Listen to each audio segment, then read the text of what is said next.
Assalamualaikum warahmatullahi wabarakatuh. Pembahasan selanjutnya adalah di pertemuan kali ini kita membahas sebuah konsep lanjutan dari sebelumnya. Jika sebelumnya kita bahas masalah refleksi titik, kali ini dua poin yang kita bahas. Yang pertama adalah refleksi garis, refleksi pada garis.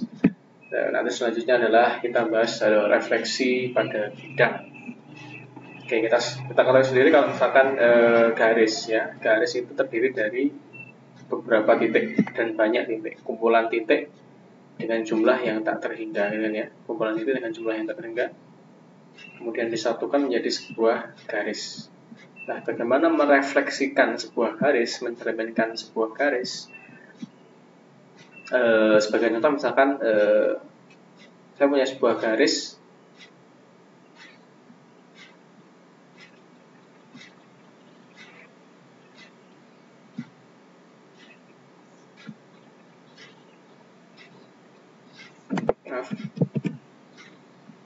Sebuah garis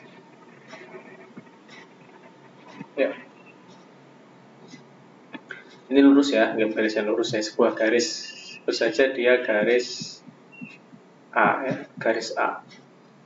Nah, kalau permintaan dari soal adalah refleksi cerminkan terhadap sumbu Y atau syarat kita ke sumbu X dulu cerminkan terhadap sumbu X, maka langkah pertama adalah silahkan pilih atau tentukan dua titik yang istimewa yang dilalui oleh garis tersebut.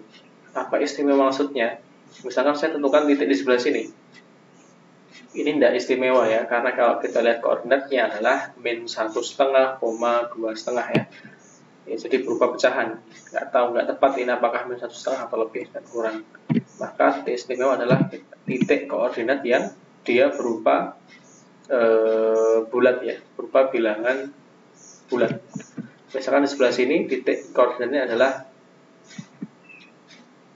-3,2 dan yang di sebelah sini titik koordinatnya adalah 2,3. Nah, maka kalau diminta untuk mencerminkan terhadap sumbu X maka kita fokus ke dua titik ini. Sumbu X mudah sekali hasil cerminannya adalah di sebelah sini. Dengan jarak yang sama yang sudah kita bahas pada pencerminan titik. Kemudian serupa dengan itu titik berikutnya berjarak 3 dari sumbu X, jarak ke bawah pun juga 3. Jadi dua titik garis dua titik. Kita punya sebuah aksioma Aksioma adalah pernyataan di dalam matematika yang nggak perlu dibuktikan kebenarannya, sudah pasti benar. Salah satunya adalah melalui dua buah titik dapat dibuat satu buah garis. Jadi melalui dua titik ini, dua titik yang baru saya buat tadi, dapat dibuat sebuah garis. Maka garis ini adalah hasil pencerminan dari garis A atau garis A aksen. Kalau yang awal tadi garis A, garis aslinya kemudian diminta dicerminkan terhadap sumbu X. Hasil pencerminan terhadap sumbu X adalah garis A aksen. Kita kenal pencerminannya ada macam-macam Jadi yang pertama terhadap sumbu X. Kalau berikutnya lagi misalkan diminta dicerminkan terhadap sumbu Y, dicerminkan terhadap sumbu Y, maka hasilnya pun sama. Misalkan saya punya garis A ini garis A ini dicerminkan terhadap sumbu Y, saya ambil dua titik ini, sumbu Y cerminnya, berarti yang sebelah sini hasil cerminannya adalah di sebelah sana ini, yang sebelah sini hasil pencerminannya adalah di sebelah baliknya sebelah sini dua titik ini. Maka pencerminan terhadap sumbu Y adalah berupa garis yang baru ini. Ini kalau cerminnya dia berupa sumbu Y. Saya tuliskan ini garis A double aksen Kalau A aksen tadi mewakili cerminnya terhadap sumbu X, kalau yang A double aksen mewakili cerminnya terhadap sumbu Y. Nah, bagaimana kalau pencerminan terhadap yang lain terhadap titik pusat sama ya, sama. Jadi kita fokus ke dua titik ini kita cerminkan terhadap titik pusat. Maka dengan cara yang sama di posisinya di sebelah sini, yang titik sebelah sini dengan cara yang sama posisinya ada di sebelah sini. Dari dua titik ini dapat kita hubungkan menjadi sebuah garis. Ya, maka jika garis A dicerminkan terhadap titik pusat ini tadi kan ya, diperoleh garis A triple aksen ya. Triple aksen ini yang cermin terhadap titik pusat. Yaitu pencerminan garis atau refleksi garis. Refleksi garis, kata kuncinya adalah tentukan dulu dua titik istimewa ya, dua titik yang bulat, titik koordinat yang bulat. Oke, kita lanjut ke pembahasan selanjutnya adalah refleksi bidang. Refleksi bidang. Bidang itu sendiri maksudnya kalau adalah objek dua dimensi ya, dimensi panjang dan lebar. Maka kalau di pembahasan ini kita kenal sebagai sebuah bangun datar ya. Bangun datar itu ada bangun yang istimewa. Kita kenal di kelas 7 dulu ya. Ada segitiga, persegi panjang, persegi trapesium dan lain sebagainya. Kemudian ada bangun yang bentuknya sembarang, bebas. Maksudnya kayak gini misalkan. Bangun yang bentuknya ya. Kita kenal ini bangun apa namanya ini? Apakah trapesium modelnya kayak gini? Tidak kan ya? Apakah dia merupakan persegi panjang, persegi, belakang tempat? Tidak masuk semua. Secara umum ini disebut sebagai segi empat gitu saja ya, segi empat sembarang ya, segi empat sembarang. Nanti kalau diminta ada segi empat yang istimewa yang masuk yang belakang tempat, trapesium, dan lain sebagainya. Nah, triknya bagaimana untuk menentukan pencerminan bidang ini? Triknya adalah kita ambil titik sudutnya. Nah, kita plot titik sudut. Kalau yang awal tadi yang refleksi garis yang kita ambil adalah dua titik istimewa yang dilalui oleh garis tersebut ya, titik yang bulat. Kalau yang kali ini kita ambil titik sudutnya. Misalkan diminta untuk mencerminkan sebuah bangun segitiga sembarang misalkan.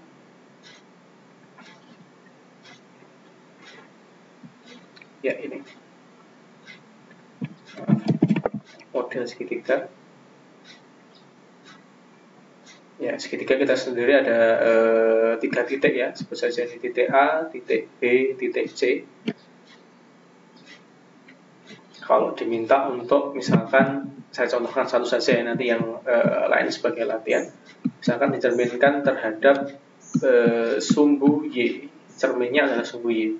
Maka kita ambil titik sudutnya. Titik sudut dari segitiga ada 3 ya, yaitu titik A, titik B, titik C yang merupakan titik sudut dari segitiga.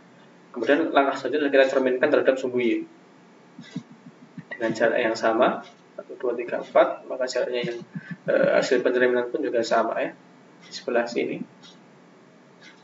Ini titik A aksen. Lanjut, jaraknya 6 terhadap sumbu Y. Maaf ya, agak kurang tepat gambarnya. Ini sebagai titik V aksen. Dan terakhir titik C, jaraknya 2. Jaraknya sini juga 2. Ini sebagai titik C aksen. Setelah titik sudut hasil cerminannya kita lakukan ya terhadap sumbu Y, langkah selanjutnya adalah kita hubungkan ketiga titik sudut tersebut. Ya, inilah pencerminan terhadap sumbu Y. Berarti sumbu Y ini statusnya sebagai cermin. Ya, langkahnya adalah kita ambil titik sudutnya. Lalu bagaimana jika dicerminkan terhadap sumbu X? Bagaimana jika dicerminkan terhadap titik pusat? Ya, langkahnya persis sama dengan refleksi titik. Ya, hanya saja kita ambil perbagian ya. Kalau yang awal tadi saya ulangi diambil bagian titik yang istimewa. Kalau yang refleksi bidang kita ambil dari titik-titik sudutnya. Kalau segi 4 ya kita ambil 4 titik sudut. Kalau segi 5 ya kita ambil 5 titik sudut dan selanjutnya. Nah, sebagai latihan untuk refleksi garis ini, refleksi garis, silakan untuk yang pertama nanti dikerjakan tas 4. Tas 4 ada di modul halaman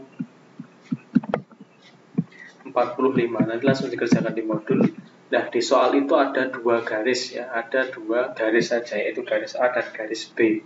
Nah, nanti untuk tas 4 silahkan buat tambahan ya, buat 2 garis lain ya, 2 garis lain selain yang di soal maksudnya ya, yaitu garis C dan garis D. Dengan ketentuan dia posisinya ada di kuadran 3 ya. Kuadran 3. Jadi posisi garis C dan garis C ada di kuadran 3. Kuadran 3 itu di area sini ya.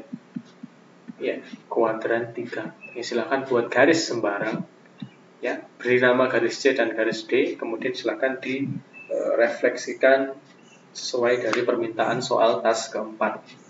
Itu untuk latihan refleksi garis. Berikutnya untuk latihan soal refleksi bidang ya.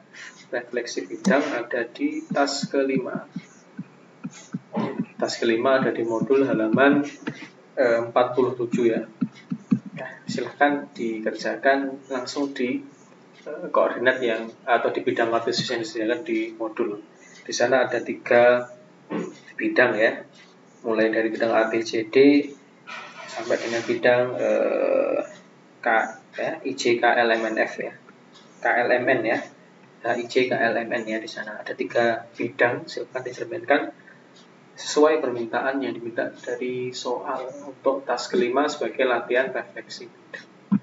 Ya, nanti setelah selesai silakan diupload foto jawabannya di form disediakannya, form siswa ataupun form yang diminta nanti sesuai dengan list soalnya. Oke, terima kasih pembahasan mengenai refleksi ya, pencerminan ya. Di awal di video sebelumnya kita bahas refleksi titik. Video kali ini kita bahas refleksi bidang, refleksi garis dan refleksi bidang ya. Pembahasan tentang pencerminan sudah selesai.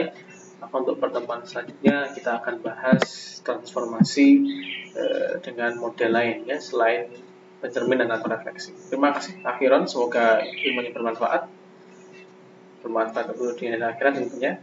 Waktunya sama maaf. Assalamualaikum warahmatullahi wabarakatuh.